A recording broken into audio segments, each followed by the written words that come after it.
At moonrise, a weariness comes over me. There is nothing to stop me, nothing to hold me. Ernest Walsh's poem Despair so poignantly captures that loop of restlessness that comes when we seek respite but cannot find it, when we long to rest but cannot seem to slow down, when we yearn for a guardrail to the hurt, something to bump up against that might compel us to feel hopeful. This time of year, I find myself often dancing with despair.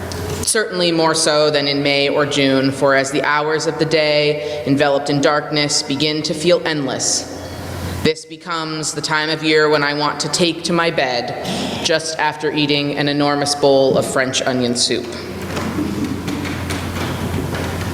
And that's without a news cycle, a social media feed that bombards me with the images of catastrophic suffering, of hardened hearts and despots. And suddenly, despair feels that it has settled in and made itself my constant companion. Its siren call is relentless these days. I read the headlines, and I watch our government fumble to govern.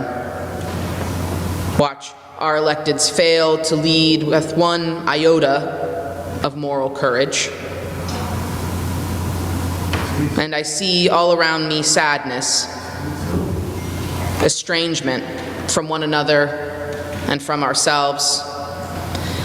Hello, darkness, my old friend, sang Simon and Garfunkel. This year's darkness feels both like an old friend and a new enemy. I come to you today aching to curse the darkness. But through the despair cuts a time-worn directive. It is better to light a candle than to curse the dark. And what better place to light a candle than in worship? In Children's Chapel, which I hold just over there in our chapel with our kids once a month, we practice worship. Actually, we really do worship together. We have orders of service, and we sing hymns, and we have time for meditative prayer. We ask the kids to reflect on a person or people who came to mind for them over our course of the time together in those pews. We ask them to come forward and light a candle in our candle bowl. It is without a doubt their favorite part of Children's Chapel. They line up, they come to the front, and with my help, they take a taper to light one of the many colored candles. We don't often trust children with fire. We assume that they don't understand how powerful it is. But their desire to light candles in Children's Chapel has as much to do with it being a forbidden fruit as it does with the fact that all people, children and adults alike, want to burn a candle of hope against despair. Children, just as adults, know how soulfully important fire is to keeping despair at bay. This year is the first year since I arrived to you all, with an intervening few years of pandemic in there, in which Reverend Abby and I, we keep looking at each other and saying, we're cooking with gas now. Amen. 12 new members at our last new member ceremony, 18 people at UUNU, stacks of orange visitor cards to sort through come Monday. This year's stewardship theme was fanning the flame, the notion that there is something on fire here. Yes.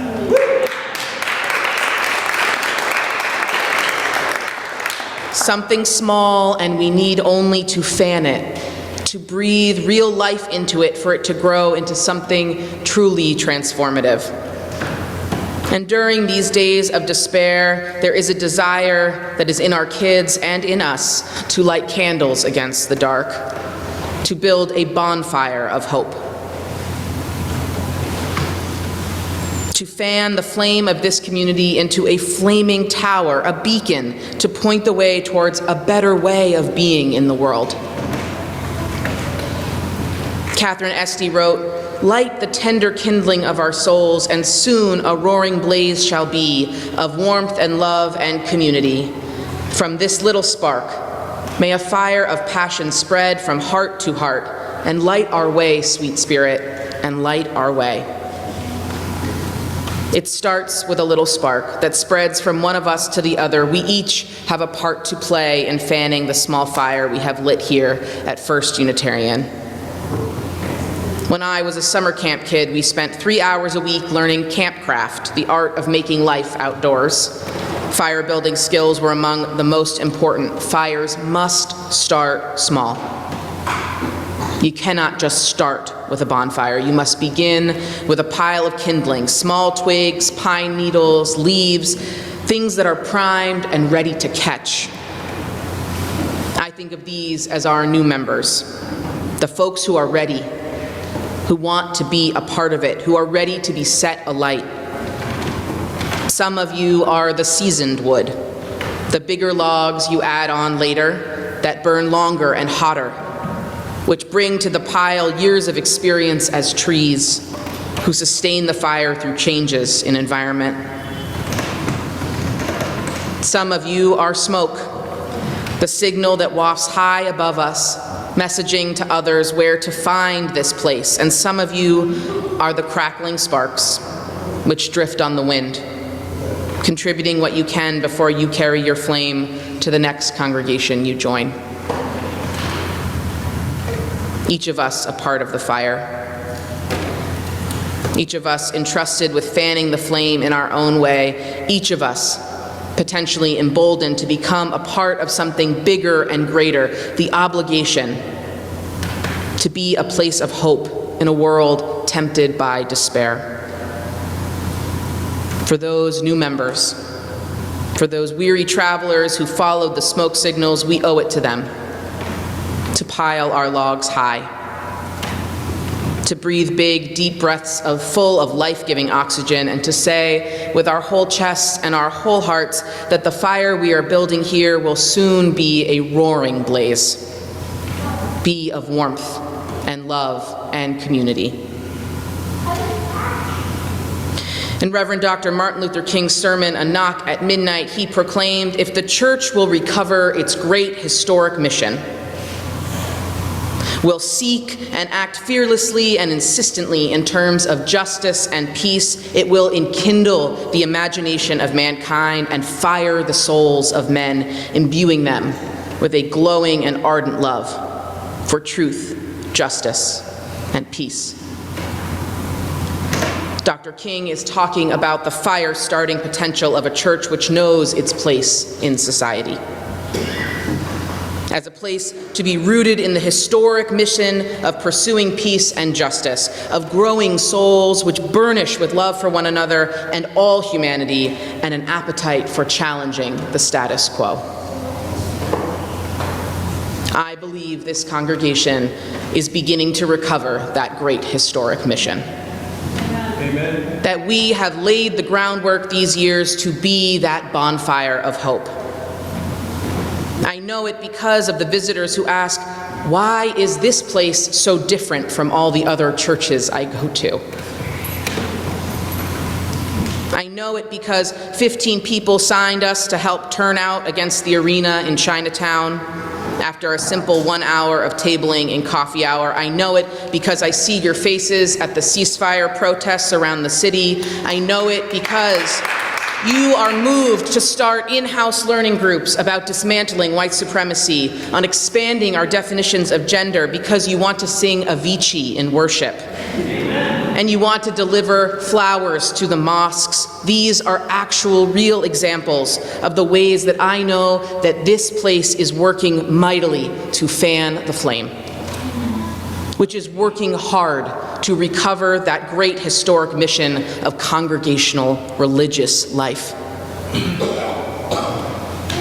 And I know it because we have over 30 new pledges this year, and because we are seeing over 10% increase in these annual promises to give. We are seeing people take seriously the call to action to contribute to this place that embodies generosity, that proclaims abundance, that glows with hope and delivers on that potential, on that promise that those 12 new members saw when they signed the book on October 29th. We are the flame, Reverend Sarah Lammert writes. We are the flame fanned strong by our passion for freedom, our yearning for truth-telling, our daring to be authentic with one another. In all of this, there is love.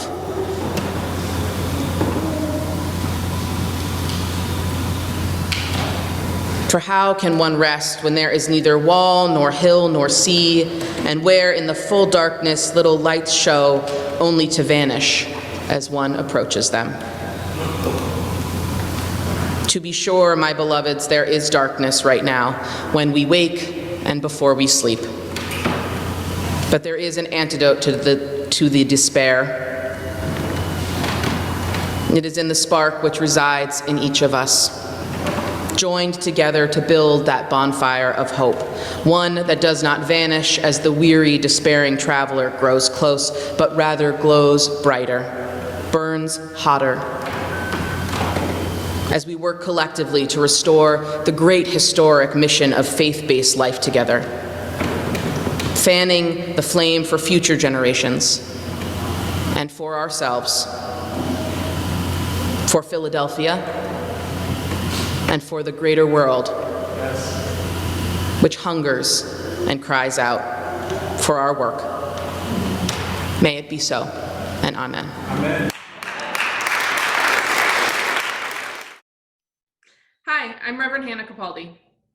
And I'm Reverend Abby Tennis. We are the ministers at the First Unitarian Church of Philadelphia, where our mission is to awaken love and justice in our lives and in the world. We're so grateful that you watched, and we hope that the sermon connected with your soul. We also want to invite you to join us for a live worship service every Sunday at 11 a.m. Eastern Time. You can always find the link to that service on our website at www.philauu.org. In these services, you'll hear words like you've just heard, and you also get a chance to greet one another, pray together, sing together, and we even hold a virtual coffee hour after services to get a chance to greet some new and old friends. If you want to support the mission of this community and you feel moved to give, you can do so by going to the website that Reverend Abby just mentioned. You can find that link below, or you can text 215-709-5095 and follow the prompts to give. If someone in your life needs to hear these words today, we encourage you to share this video. And again, thank you so much for watching. We hope to see you soon.